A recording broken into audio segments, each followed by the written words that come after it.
So before we start, just a reminder about those 3 golden rules of winter tree ID. The first is to think about the context. Where are you? Are we in an urban setting and a community woodland like this one that's been planted up for people to enjoy? Or are we in an ancient woodland? Because that is going to affect the things that you find here. Secondly, remember to begin with a branch like this one. A young, healthy branch, and let's see what's on it. What leaves can we see, if any? What are the buds like? What colour are they? And finally, are they equal or opposite?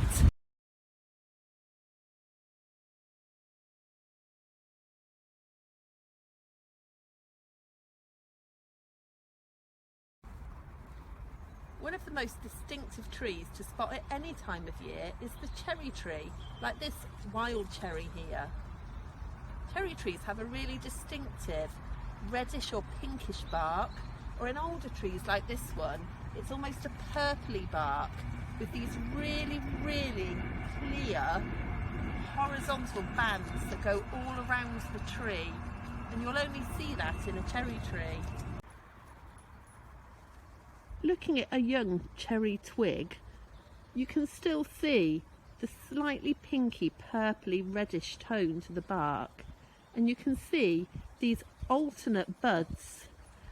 Some are egg-shaped, like these, and others on the flower buds, you'll see that they gather in clusters, and you should just see the clusters starting to come out at this time of year in January.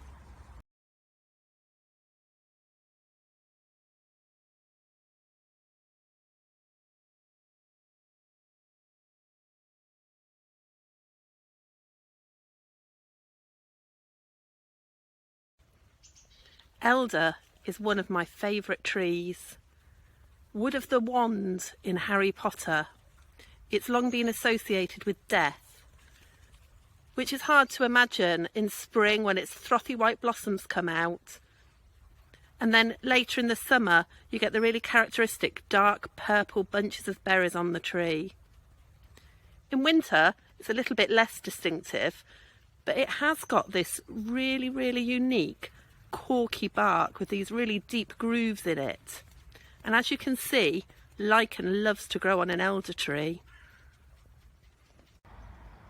Another feature that's particularly distinctive on elder are these raised lenticels on the twig. They're almost like warts, and they cover all of the twigs on the tree. The buds are in opposite pairs, and as you can see, of this lovely bright red colour. They're said to look like miniature pineapples.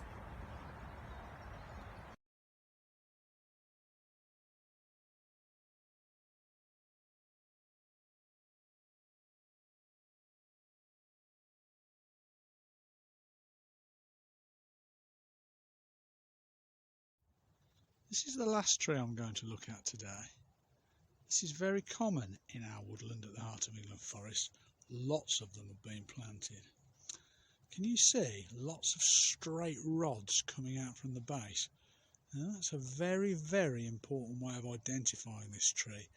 As a long time ago it used to be used for making arrows, but it's also used for making other straight poles, and the way the foresters cut it back at the bottom is called coppicing, and that is to encourage these straight poles to come out of the tree.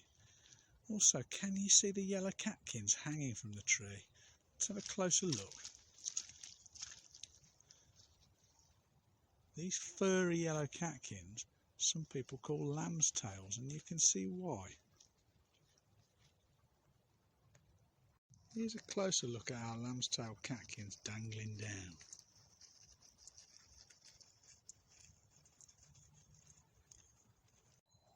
See the little spots on the straight pole of the tree? They're called lenticels, and they help this tree to breathe.